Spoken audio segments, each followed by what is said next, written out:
All right, good morning, everybody. We're continuing our series on encountering our Creator. Last week we had our Cahoots game, and we covered what we've covered in creation so far. If you weren't able to play the game, that's not going to work.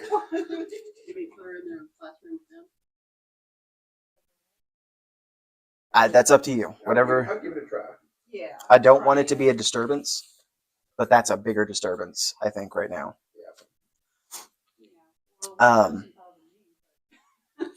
It's going to bother me a little bit. Yeah. It'll be a little distracting. Yeah. So the Cahoots game is still.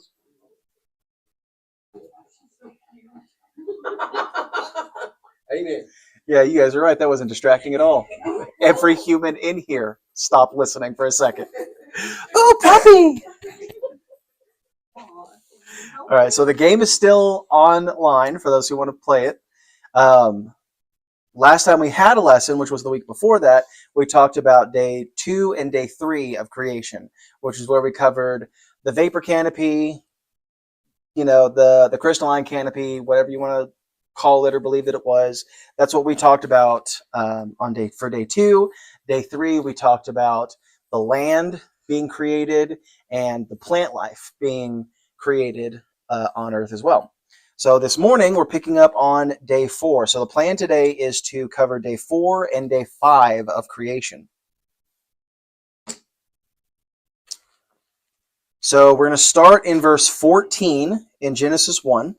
It says, "And God said, let there be lights in the firmament of the heaven to divide the day from the night, and let them be for signs and for seasons and for days and for years. And let them be for lights in the firmament of the heaven to give light upon the earth. And it was so. And God made 2 great lights, the greater light to rule the day, and the lesser light to rule the night. He made the stars also. And God set them in the midst of the firmament of the heaven to give light upon the earth, and to rule over the day and over the night, and to divide the light from the darkness. And God saw that it was good. And the evening and the morning were the 4th day." Good morning.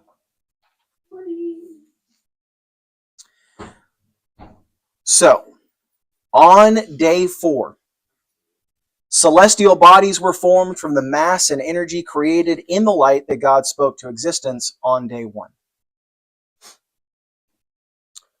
The purpose for the sun and the moon is clearly laid out in verse 17 and verse 18.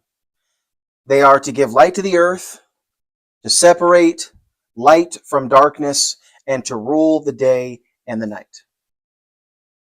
Also, since they're part of the lights in the expanse of the heavens, they are also given the function of defining, quote, signs and seasons and days and years.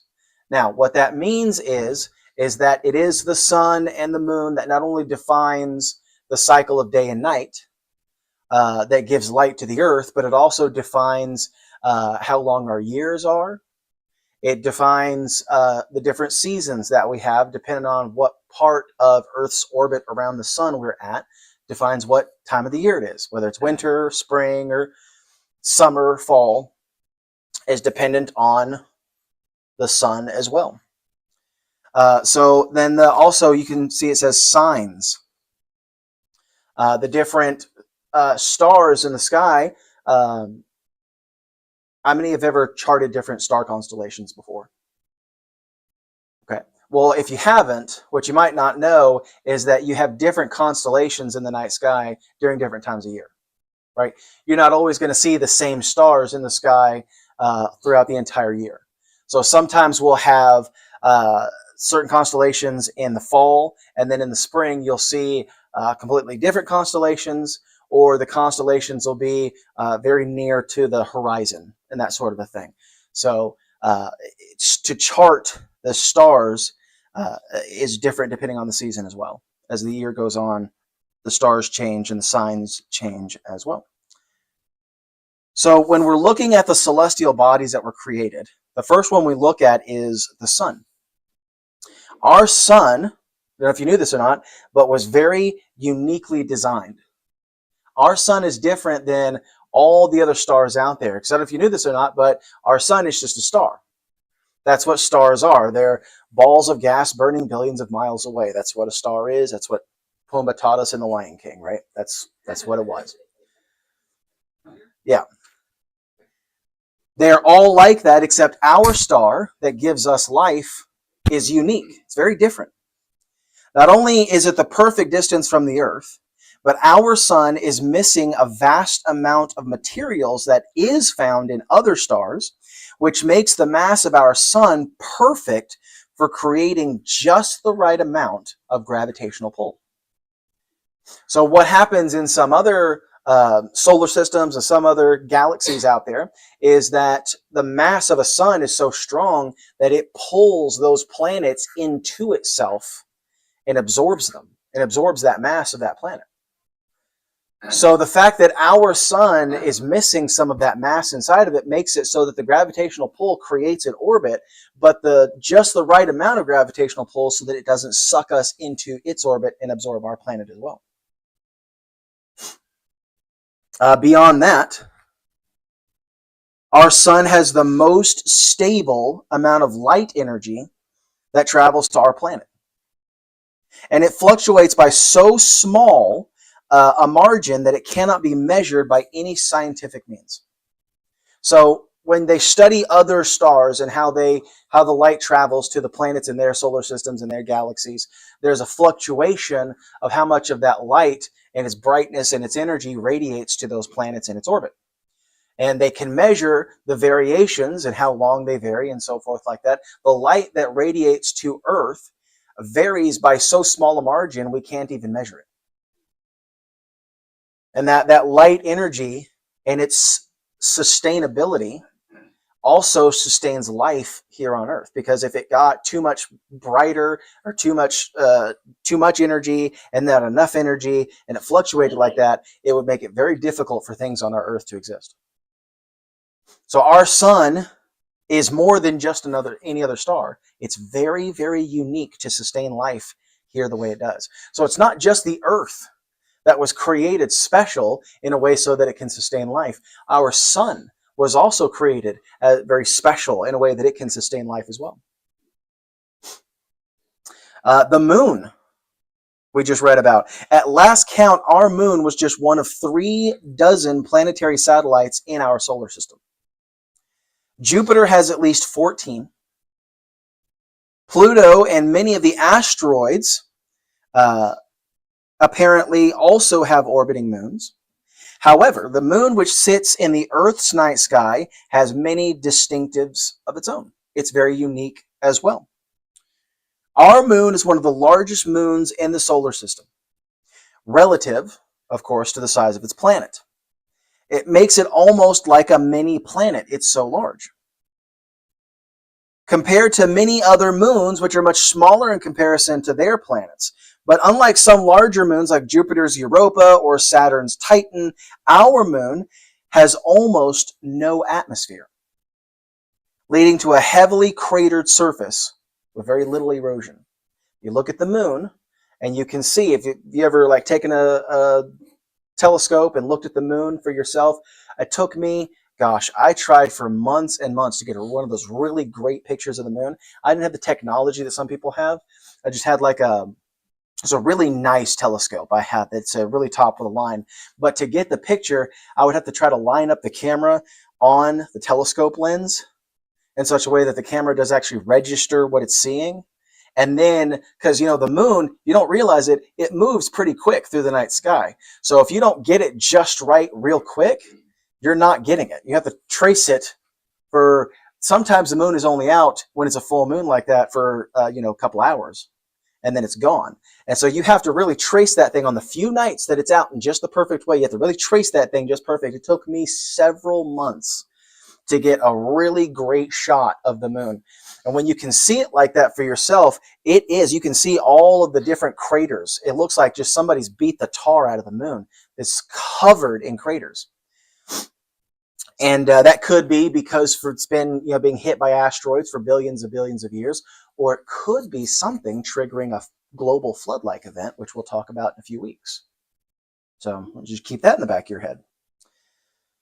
But it has no atmosphere, and that's why a lot of times when asteroids or something will come through, instead of like orbiting around it, being shot back into space like it does with the Earth, it will just go ahead and impact the moon.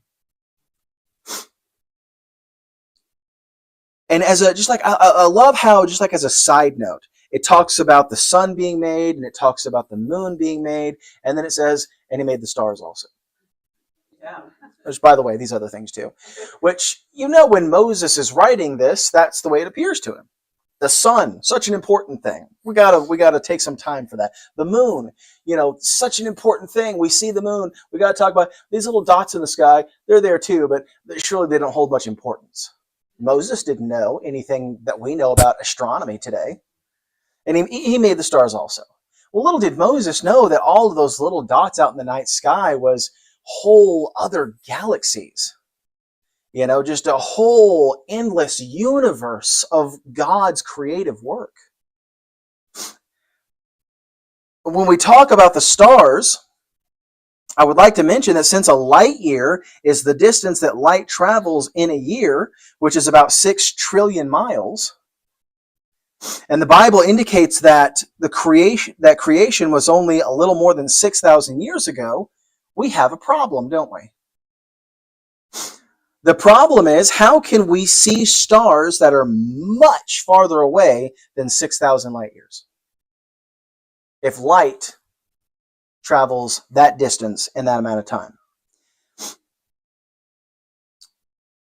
In my opinion, this appeals to God's creation of an instantly mature universe. Now, what does that mean? That means that Adam and Eve were created mature. They weren't created as children. They weren't created as babies. Adam had no childhood. Right? We're going to talk about that in a little bit. But we talked about that with the plants as well, right? He didn't create seeds, did he? He created fully matured, fully developed plants. And we're going to talk about some other animals to further that as well. But we believe in a mature universe, so that God created this light that we see as the stars already in transit, so that it arrived on Earth on day 4 when God made the astronomical bodies. They were already developed as though they had been traveling for all of those billions of years. God created a fully matured universe. And another question that often pops up about day 4 of creation is this question here, which we're going to talk about. How can we have light for 3 days before we have a sun and a moon? Right? That is a question you're going to get a lot of times when somebody doesn't believe in creation. How could you have light? How could you have these things if you don't have a sun? And I do want to point out, it is possible for light to exist without a source simply because God tells it to. I mean, we are talking about the same story where God told light to exist, and it did so out of obedience before it existed. If you can wrap your head around that, the fact that light exists without a source, not so large a gap to step. However, I think we can do a little better than that. When we go back to the book of Revelation, chapter 21, we see the vision of New Jerusalem. And we see the earth in the millennial kingdom. And in verse 23 of Revelation 21, it says, and I quote, "And the city had no need of the sun, neither of the moon, to shine in it, for the glory of God did lighten it, and the Lamb is the light thereof." Revelation 21:23. So, what we're saying this morning is that it is possible and highly likely that the source of light for the earth for the first 3 days of its existence was the Lord Jesus Christ himself. This makes even more sense when you take into account Matthew 17, verses 1 and 2, which says, "And after 6 days, Jesus taketh Peter, James and John his brother, it bringeth them up into an high mountain apart, and was transfigured before them, and his face did shine as the sun, and his raiment was white as the light. So then the final question to answer about this becomes, how could it have been Jesus who was shining during creation when he wouldn't be born for another 6,000 to 8,000 years? Jesus answers this question too. In John chapter 8 and verse 54, Jesus... What is that? Is the TV going in there? Can you go turn the TV off, please? I heard that too. In John chapter 8, verse 54, it says, Jesus answered, if I honor myself, my honor is nothing. If my Father, it is my Father that honoreth me, of whom ye say that he is your God. Ye have not known him, but I know him. And if I should say I know him not, I shall be a liar like unto you.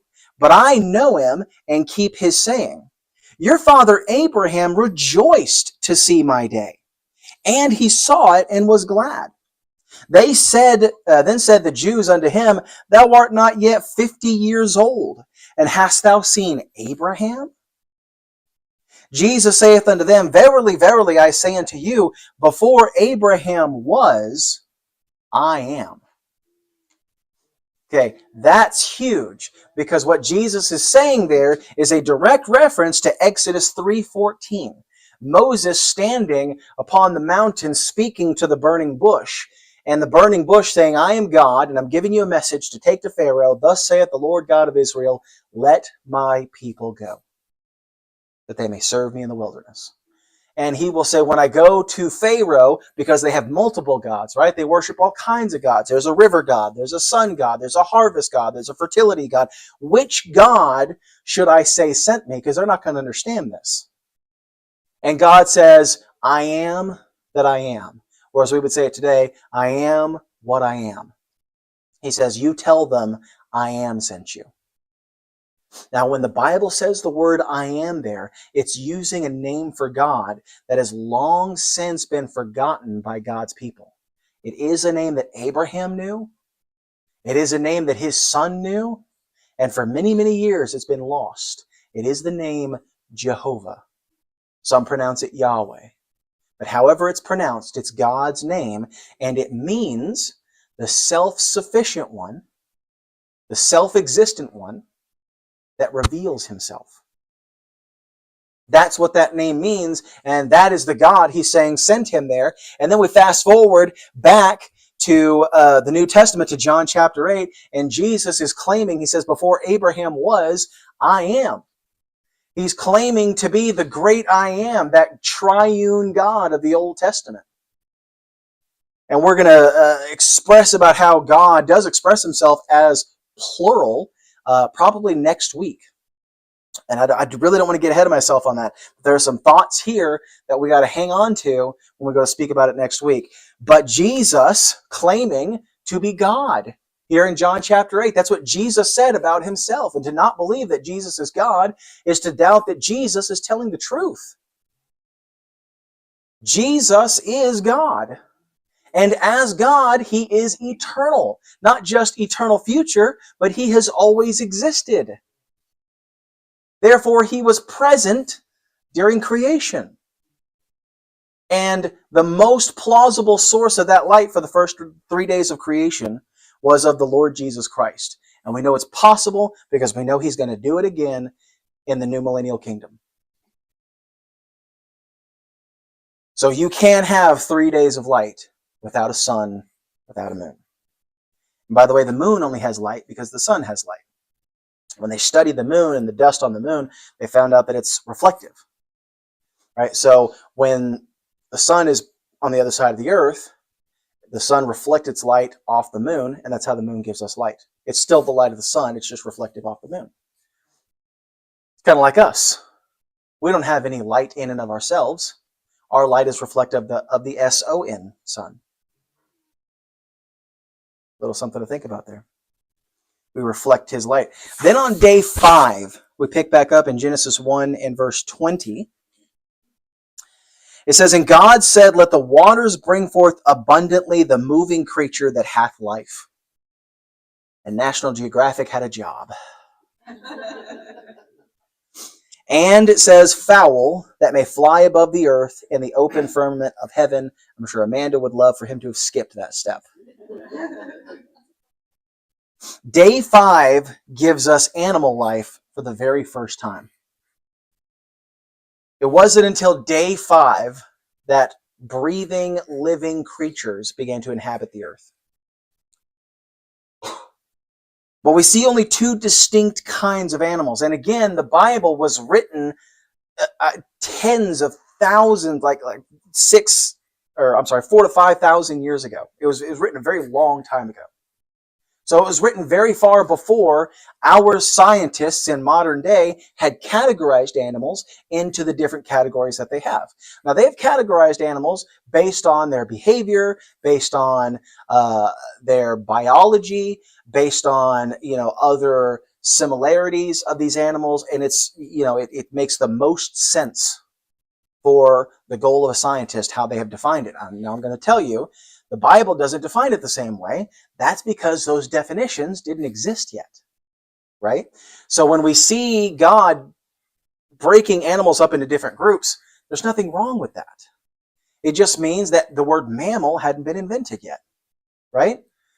These scientific terms for animals, weren't invented yet, and thank God they have been invented, because it makes the life of a scientist and studying these wonderful creatures so much easier. But let's not throw the baby out with the bathwater. There's a lot of people that don't like to read about animals or science in the Bible because it doesn't use the same terminology. Well, it can't use the same terminology. It wasn't invented yet. So we see 2 distinct kinds of animals mentioned here on day 5 as being created. The first is animals that live in the water, right?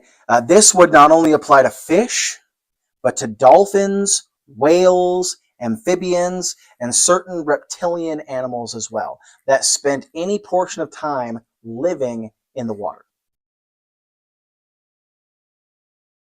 The second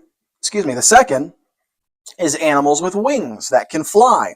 Now, this is where we get into that sort of distinction, because this is not limited to birds. Right? Obviously, this is birds, but it would also include animals like bats, which are considered mammals, right? And for a very good reason. But when God is creating them, he's creating a variety of different kinds of animals, not everything that just has feathers and wings, right? All kinds of different animals, like the bat, was created here on day 5. Also, something to consider, the pterodactyl. You don't think about dinosaurs being created in the Bible, but not only are dinosaurs created on Genesis 1, but we see dinosaurs mentioned in the Bible. And I'm not talking about Job 40. They're mentioned in another place specifically as well, and we're going to get there through the course of our study here. But we see all these kinds of flying creatures being created, including the large ones like the pterodactyl, but also including smaller species of certain insects being created on this day as well. Yeah.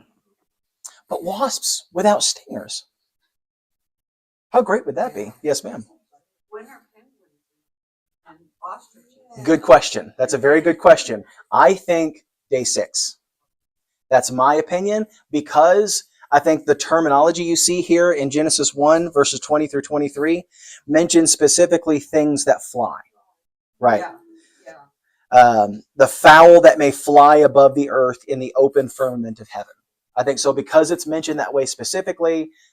Penguins and ostriches and peacocks and all those kinds of those birds that we would call birds, but they don't fly. Either they used to fly, and that has slowly changed through time, or they were always like this, and God didn't create them until day 6. Well, they do. Right. They fly, but they don't fly in the open firmament of heaven. Right. So they were probably created on day 6 as well. But that's just what I think. That's why I was. Yeah, I mean, I can't say that for a hard and sure fact, but that just based on the phrase, the open firmament of heaven, that's my best guesstimation. Yeah. But imagine all the endless waters of the ocean and all the living things that inhabit the waters. You know, I love a good nature documentary, if it's a good one. You know, sometimes they get these British guys that nobody's ever heard of to do these things, and I'm half asleep through half of it. But you know, they got you ever seen? I've never seen whatever it is that he's talking about, but they get Snoop Dogg, which you know I don't think I've ever listened to a Snoop Dogg song in my life. But he's talking about this lizard that's like trying to get away from these snakes. You guys seen this? It's the funniest thing I've ever seen in my life. I've never been so interested in a lizard in my life to hear Snoop Dogg go, "Oh, go man, go, get out of there." Hey, you're blocking one. I'm so invested. And so if a good documentary is done right, I'm in there. I'm interested. I think I heard Tom Hanks do one time. It's so good. We went when I was in Bible college. There's a couple a little older than us. Their names were Frank and Amanda. And they took us to the Omni Theater there in the Science Museum. And we went in and saw this in the Omni Theater, this documentary about underwater life. I tell you, in that theater, that was really cool. It was like you were in the water with these things, which I know probably wouldn't be for everybody. It's a good thing probably Josh is in the other room because he's got a deep water thing. But it was so much fun to watch. I enjoyed it so much. So all of these creatures deep in the waters that God created on day 5, several have become extinct and are no longer on the earth. These include large aquatic dinosaur creatures. But many of these created creatures are still with us today. And some people say, well, how can we have no dinosaurs? If the Bible's true, how is it that no dinosaurs are left alive if the earth is that young? We do. They're just a lot smaller. You ever seen an alligator? Right? We do still have some of these dinosaurs with us. Yeah, exactly. I just don't think that a chicken used to be a T-Rex. That's a big reach to me. You know? You know, I'm sure maybe T-Rexes tasted like chicken. But I don't think... They say that about everything, right? Yeah.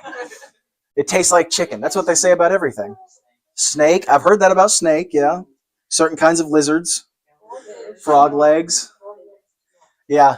Yeah. I had a guy I used to go to church with, Dana McKnight, was telling me about frog legs. He loved frog legs. And he was like, the skin is like fish and the meat is like chicken, is what he told me. And I'm like, that sounds terrible, Dana. I don't know why you torture yourself like that. The skin is like fish and the meat is like chicken. That sounds like two things that should never go together. Why are you doing that to yourself? I don't understand. Is it? But yeah, so a lot of these creatures that we don't have anymore, but many of these creatures are still with us today and make the waters of the earth both exciting and terrifying. Sharks, I think the Irwin family would tell you stingrays, Yeah. you know? You know what? I think I've got that written down here. So, have you guys heard of the anglerfish? Yeah. So the anglerfish is known by many as a terrifying creature that lives in the very deep, dark parts of the ocean, way deep down there. And it's got a light on the top of its head, and that light strobes and it lures fish in, it lures its prey in, and when it gets close enough, it catches them and eats them using that thing. You ever seen Finding Nemo? Yeah. So they get away from the sharks and all the explosions, and the mask falls and is way deep down in the dark, and she goes down and follows it, and they can't find it. And then an anglerfish shows up. That's the one with the light on its head that they're like, you know, just following the light. And he's like, oh, it makes me feel so good. And then all of a sudden it shows all the teeth and the really terrifying creature. He's like, good feeling gone now. And so the thing's trying to chase them and eat them, and it's terrifying. That creature, that's an anglerfish. Did you know this terrifying multi-teethed creature grows to be no larger than 4 feet long. It's it grows from 1 foot to 4 feet. But when I don't know, in my head, when I'm imagining an anglerfish, I'm imagining like a monster deep down in the waters. And I'm like, I'm pretty sure, a 4-foot fish is pretty big. I got some options, That's not as terrifying. But, if you're like me and size is what really terrifies you, we can talk about the blue whale that Sylvia mentioned. We'll double back to it. Let me say this real quick. The blue whale grows up to 110 feet long. Yeah. Yeah. That's massive. And it can weigh more than 330,000 pounds. It is like a building. It is like swimming away from a building. Yeah. Yeah. Oh, yeah, absolutely. I'd have to be on a carrier or something to not be afraid of one of those things. That's massive. Yeah. You think that? My brother thinks that too. I'm a little excited by the idea. Maybe I'm a insane person a little bit, but it's... Yeah, true, exactly. But I don't know. I've always been fascinated by those guys that goes down in the cages to swim with like the different kinds of sharks and stuff. Yeah. That looks exciting. Yeah. Yeah. Maybe so. But they've got the safety, devices, and they got the thing you pull and they raise you back up and everything. But that looks like it would be... That's a bucket list thing right there, right? Swimming with the sharks in the cage. That's a bucket list moment. But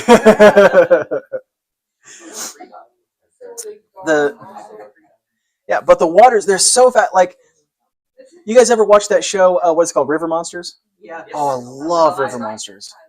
I love River Monsters. He did another one about the different rivers throughout the world. I forget what that's called, but that guy, I could watch that guy talk about things that live in the water for hours and hours and hours. We live in such a fascinating world. I've heard people talk about, we don't need to invent fictional worlds to fascinate ourselves with because our world is already such a magical, fascinating place. And it's true. God created, and before we messed it up, it was even more amazing and fantastical and wonderful. Don't get me wrong. I love a good fiction story. And I'll read those and watch those all day long. But I also want to keep in mind how amazing and magical and wonderful our own world is too, and was even more so before sin came in and messed it up. Right? You had a question?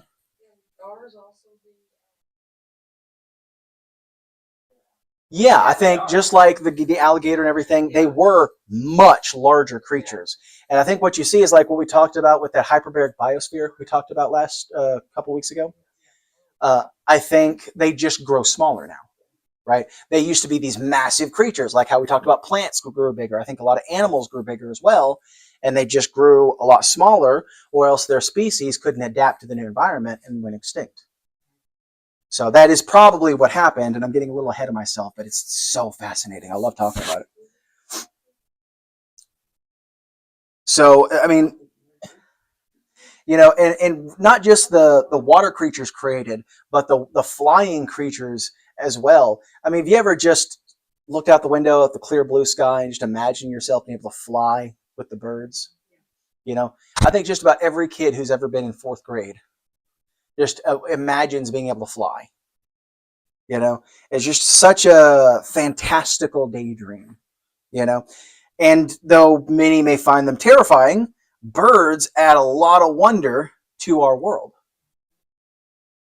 From the bright red cardinal to the lavender blue plumage of the blue jay, all the different colored species of birds give us a beauty to behold, some from a distance, right? That if we lost, would make our world seem much less bright. If you didn't have the array of color that God put into the sky, this world would seem a lot less colorful. If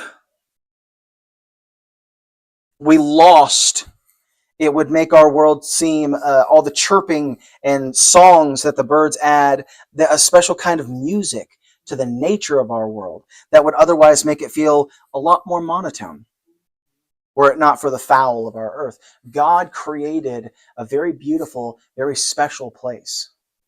And let me tell you, and I'm going to jump the gun a little bit ahead here. We're going to double back to it. But when God originally created this world, there were no predators and there were no prey. There were no thorns. We didn't eat meat, and that is true, but we didn't need to. The variety of food that we had back then pales in comparison to the food we have available today. There was no violence on the earth at all. And it was a beautiful place. This is our world. We're not talking about Narnia. Folks, we're not talking about Middle-earth of the Lord of the Rings. We're not talking about the lore of a fantasy world. We're talking about the place you live right now. The magic and wonder of the real world. And it's been messed up a little bit because of us. We messed it up.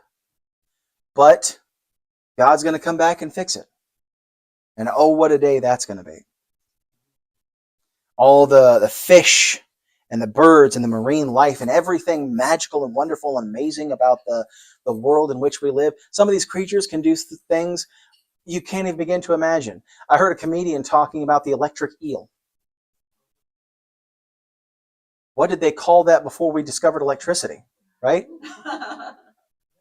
Like an electric eel. Like he doesn't go to the, electric car stations and plug himself in and charge up every few hours, does he? He's generating electricity in his own body. That's fascinating. Doing that for, thousands and thousands of years before we knew what electricity even was. The world is full of amazing creatures. And the more I look into it, the more I discover this wonderful world that God created. And I love to world build on our reality. It's such a fantastic thing. Well, that is our lesson for this morning. We're done a little bit early, but next week we're going to get into day 6. That's going to be a big one. We're going to talk a little bit about day 7 and the Sabbath day and everything, and that will conclude our series in creation. Then we're going to go into Adam and Eve and humanity and God's relationship with humanity. And then from there, we're going to go into the flood, and we're going to spend a good little bit of time in the flood. And give me a good time, looking forward to it. But we will start our next hour back up right at 11 o'clock. Yes.